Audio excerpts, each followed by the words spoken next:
Hello, everyone. It's Seth, probably better known as Saffron Olive, and we are back here today, along with Chaz. How you doing, Chaz? Doing okay. We're going to traverse the Ulvenwald. All we, right. we You like that, huh? Yeah. so we are talking green cards today in our Shadows over Innistrad set review. Yesterday we talked red cards, and I said they had the worst mythics in Shadows over Innistrad. Well, that might just be because we haven't got to green yet. So let's see. Let's see how this goes. First green mythic, Chaz. Seasons past. Another one of those wacky put it on the bottom of its owner's library once it resolves card. What do you think of this one? Yeah. So I can't be crafty, and I don't understand why this goes to the bottom. But hey, whatever. That's fine. Both mythics are 6 mana, so they're not giving me a lot to work with. But yeah, these seem at least a little better than the red mythics. But who knows? I mean, in standard, we've seen a card like this, like a 6 mana value card, get played before. I think it was Death Bridge Chant, something like that. Yes. Yeah, I remember that one. It milled a bunch of cards and then gave them back to your hand, one per turn. Yeah, so I mean, when we think about that, maybe Seasons Past is good enough to see play as like a one of in a mid-rangey slash top end card, and you can get a lot of value out of it. So, my question to you is, how many cards do you need to get back before you're happy with it? Yeah, that's like the question I've been. I think 3 cards is like where you want to be. Anything 3 and above. Okay. I mean, I guess that makes sense. Green doesn't always have the best card advantage options, so it doesn't have a lot of competition, probably. Right. So I think 3 is decent. I think once you get to 4 or anything above that, you're definitely doing really well. Yeah. You want to at least try to match like harmonize. So if you're getting 3, I think that's okay. Anything above that is obviously a lot better. And in theory, since you're getting them back from your graveyard, they will be better, I think, than your average off the top of your library draw. Right. So I think that helps. I don't think you need to hit quite as many as you would need to hit if it was just draw them off the top of your library. Because I wouldn't be happy paying 6 in green to draw 3 off the top of my library. But if I get to choose them from my graveyard and can get back like a Den Protector and like some powerful cards, I'm a little more okay with just getting 3 cards with it. Yeah, and that's why I think like 2 and 3, like below 3 is just not very good. So I think 3 is the magic number here. And like I said, I mean, we've seen 6 mana value cards before, so maybe Seasons Past just is good enough as like a one of. One issue is there's some competition at the 6-drop slot. So if you're building a green deck, Chaz, are you going to play Seasons Past, or are you more likely to play Ulvenwald Hydra? Yeah, see, well, I think Ulvenwald Hydra and Seasons Past at least played different roles. So if you're in kind of like this mid-range deck that needs its cards back, or you're looking for that kind of spell, that's one thing. I think Ulvenwald Hydra is actually pretty good. I don't think it's as bad as I wanted to initially, evaluate it at. I do think it needed trample. That's just me.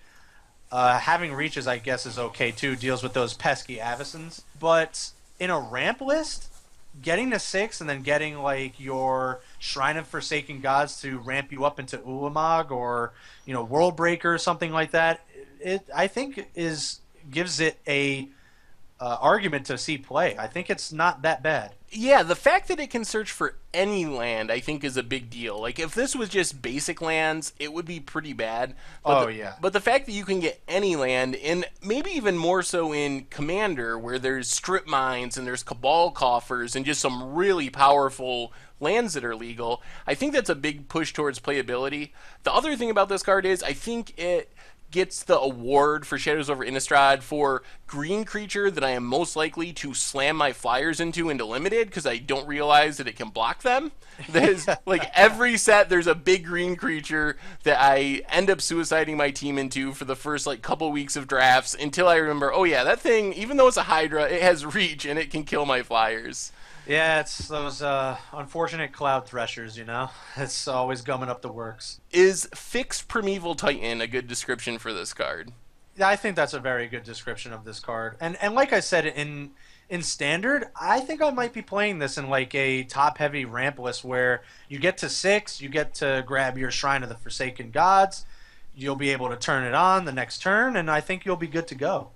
That's true. In theory, if you play this on 6 and you get a Shrine of the Forsaken Gods and you already have a Shrine of the Forsaken Gods, you can be casting Ulamog the following turn, correct? That would be ideal. Yeah, Yes. that's a decent curve. Like going at turn 7 Ulamog is going to win a lot of games, so that could work. Yeah.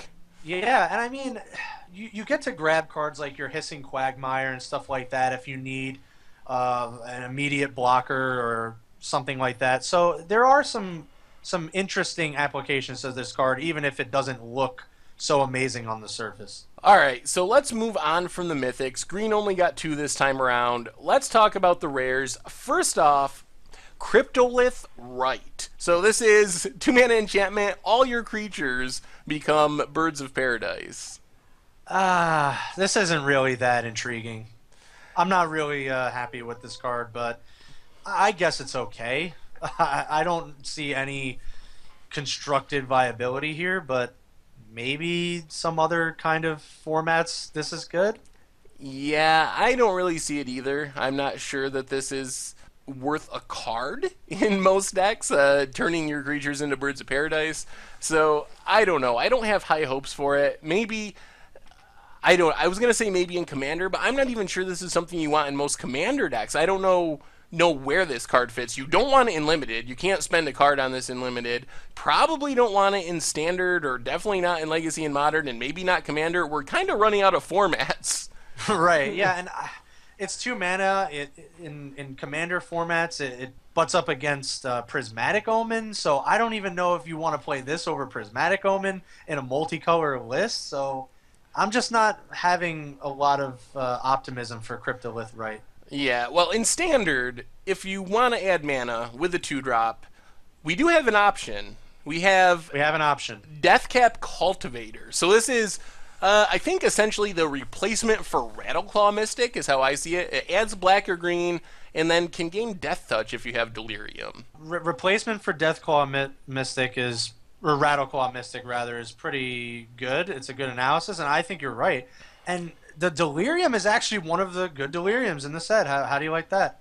Yeah, that is the thing that really impresses me about this card. One thing about mana dorks is they get worse as the game goes on. Eventually, you don't need that mana. It's great when you go from 2 to 4, but when you're going from 8 to 10, it really isn't relevant. But with this one, with Delirium, this will actually take down Ulvenwald Hydra or some big creature in the late game with the Death Touch. So I think that makes this card much better than a typical mana dork, even though it's still obviously a 2-mana mana dork, which means it's not on the Birds of Paradise, Elvish, Mystic level of play. No, absolutely not. Hey, it is a 2/1. It can get in there if it needs to. And like you said, it's not completely miserable off the top because of that Delirium. And it's a little innocuous, but really strong. Yeah, I mean, these cards see play. Rattleclaw saw play. Sylvan Caryatid saw play. Especially since we don't have 1-mana mana dorks anymore in Standard.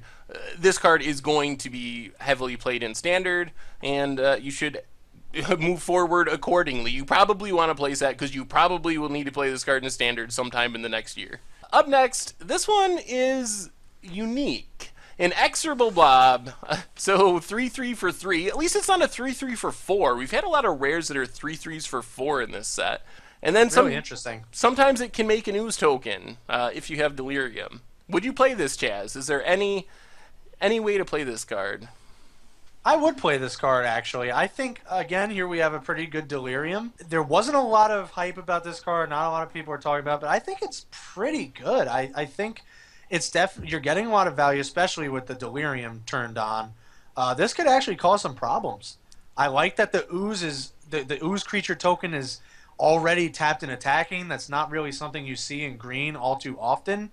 And I think this has to be like one of the best ooze cards we've ever seen, right? Like, how does this rank up in ooze related cards in like recent Magic history? Ooh, well, there have been a lot of stinkers, but Predatory Ooze might still be ahead of this. Oh, yeah. That one was actually pretty good, but this might be second to Predatory Ooze. Yeah, Predator Ooze was really good. I And unfortunately, it's not Predator Ooze. We don't have Rancor, so that's out. But with Delirium, this is pretty formidable. Yeah, and I will say that at least traditionally, green has been one of the best colors at getting cards from your library into your graveyard. So the opposite of what we were saying with red, how they might have difficulty turning on Delirium, green shouldn't have any trouble. If you want to build a Delirium deck in green, you have stuff like Gather the Pack and so forth. You can dump a lot of cards in your graveyard really quickly. Another thing just to remember, I mean, the blobs, the oozes stay behind. They don't get removed, so you get to at least get a token for your trouble. That's true. It's not Geist of St. Traft in blob form. Yeah, exactly. Anyway, a interesting card, the green flip rare, Sage of Ancient Lore. I know you were kind of excited about this card because it's green and it draws you a card when it enters the Yeah. battlefield. That's the hype right there. I love green. I love when green is able to draw cards. Like, I want to love this card. Like, I just don't know why. There's just something about it that I really like, and I think what would have made this card a lot better is if you get to draw a card when it flips too. I think that would have been a lot better. But hey, I think it's pretty good. The 5 mana though is a little much. When I saw this card, the first thing I thought is this was originally designed for Kamigawa, and Yeah. they just like accidentally didn't print it somehow and rediscovered it now 13 years later and like, hey, we should make this a werewolf because Yeah, it's got that exactly. not only the flip aspect but the caring about the number of cards in hand is just like so Kamigawa to me. Yeah, exactly. Hey, we haven't had Marrow in a long time. Let's make a Marrow werewolf. Okay, I guess, but yeah, I mean, at least the flip side is kind of strong. It gets pretty big. It has Vigilance, it has Trample, so you can't really chump block it. So there is that. It's just, again, at 5 mana, drawing one card is nice, but I don't know if it justifies playing this card. We've said this a lot, but based on the flip side, this might be another Tomer card because it says each player's hand or all players' Yes. hands. So if you're playing 4-player commander, this is potentially going to be a 30-30. If everyone has their reliquary towers and a bunch of cards in hand, this thing can be super huge with Vigilance and Trample. Yeah, absolutely. It doesn't have any kind of hexproof or anything like that, but it does have Vigilance, it does have Trample, and it could be really huge. All right, let's move on to the next one. Another card that my first thought is this is a casual card. Second Harvest doubles up on all the tokens you have as a 4-mana instant. Is there enough support for this in Standard, Chaz?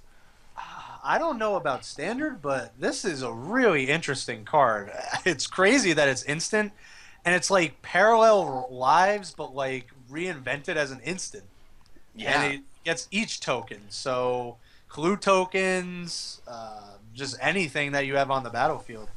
I didn't think about clue tokens. I always forget that those are tokens. They don't feel Yep. like tokens to me.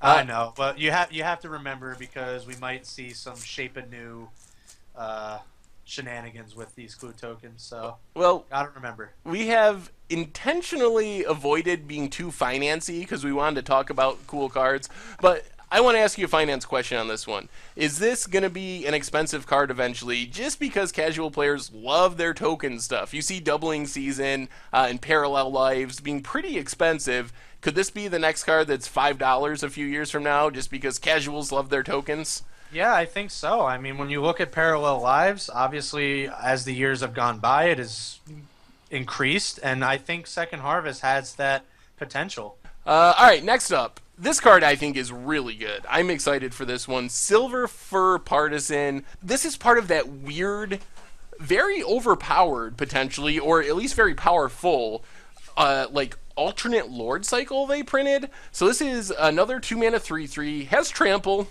A little weird on a 2-mana 3/3, but it can make a lot of wolves. It is similar to Diregraph Colossus in that way, where it can be an army in a can if you are building around it. Yeah, you have it backwards. It's a 3-mana 2/2. 3-mana 3/3 would have been a lot better. But no, I really like Silverfur Partisan as well. And again, like I said with the Blob, we have these 3 CMC green value creatures that I think could all like be very harmonious with each other in the right deck. So 6 months in the future, Chaz, fast forward and give me a prediction. What one will see more play, Silverfur or our friend Inexorable Blob? Ooh, that's a tough one. I think Partisan. I would go with Partisan as well. I think I'm also interested Yeah. to see if there is some sort of combo with this.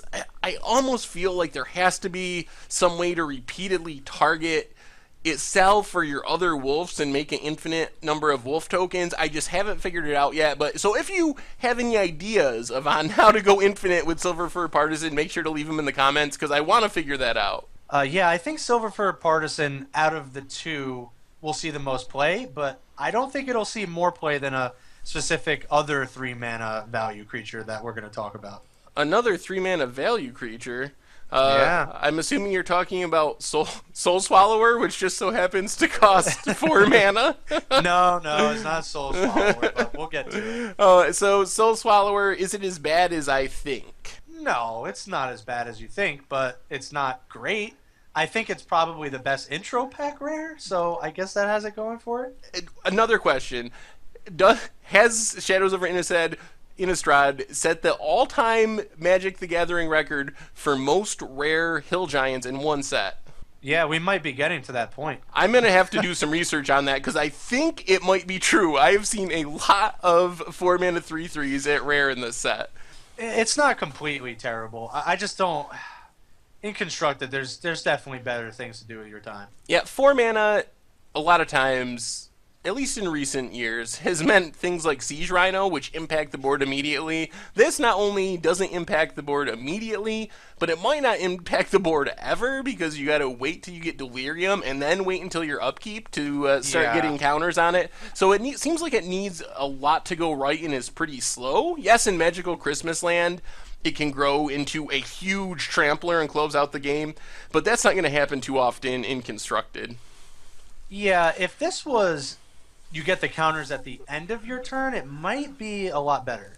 Yeah, if you could play it with Delirium and it would immediately be a 6/6 trample for 4 at the end of your turn, then I could see more of an argument. It wouldn't die to as much stuff as a 6/6, so I don't know. As it stands, though, I don't really have high hopes for this in Constructed.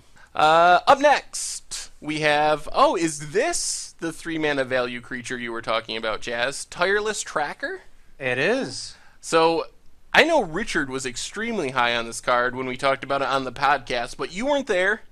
You were moaning the horrible green mythics. So I took my drive to Washington, to petition for my green mythics. So what are your thoughts on Tireless Tracker? I'm actually surprised Richard is high on this card, but I don't blame him for being very excited for this because it's a great card. Out of the 3 value creatures that we've talked about, I think this is easily the best. And what's great about it for me is you don't have to put in any more effort to get the value out of Tireless Tracker. You don't have to invest any more other than just playing Magic. You get to investigate when you play a land, so you probably are doing that anyway. And when it's time to cash in your clue tokens later on in the game, this just gets bigger. You don't have to pay any extra mana for it to get to a counter. It just happens automatically. Yeah, I mean, and again, this is another green card draw spell. In a sense, like, you're going to be playing lands, so you're going to be getting clue tokens, and green decks often can make a lot of mana, so it's probably not a stretch that they'll be able to have extra mana to sack the clue tokens. So it's almost a really expensive Howling Mind in green. One-sided Howling Mind, where you get to draw an extra card every turn. In the late game, when you're drawing these bad lands off the top, you can turn them into an extra card and make your Tireless Tracker huge. So yeah, it's already really well costed. 3/2 for 3 is pretty good. Doesn't have menace, unfortunately, but yeah, it just, like I said, you don't have to invest anything more into Tireless Tracker. It just gives you value for doing essentially nothing, like just for playing Magic. all right, we are on to our last green rare, and I think this one is a good one. Traverse the Ulvenwald. Is this card just an absurd tutor, Chaz, or am I overrating it? I don't think you're overrating it at all. I think people are actually underrating it, which seems weird. Obviously, you want the Delirium with this card, so that is the caveat here. It's a lot better with Delirium. How fast you get that Delirium, it also hinges on that because you want to try and get this off more quickly. But this is not a dead card when you draw it later on in the game. I think that's good.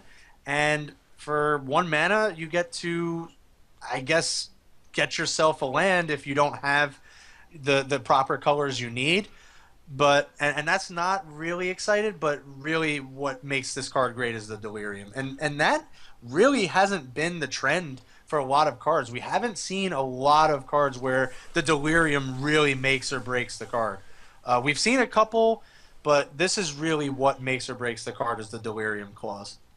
Yes, I mean, oh, I don't remember the name of the card, but there is literally a card that is the first half of this where you search for a basic and put it in your land. It was in standard Lay of the Land, I think it is. I think it was like an M13 or something like that. And it is horrible and unplayable. However, the Delirium cost is an upgraded Worldly Tutor combined with almost a crop rotation type effect where you can search for any land, and that seems absurd in just about every format. Like back to Legacy, at 1 mana, you could play this in Legacy to get your Inkmoth Nexus, and in fact, you could play this in Modern as a way to get your Primeval Titan in place of a Summoner's Pact or something. So I think that this card has a lot of potential, assuming you can turn on Delirium, and I think turning on Delirium should be slightly easier in those older formats, just thanks to the fetch lands. So I'm really high on this, and I think this card has potential to see play in a lot of places.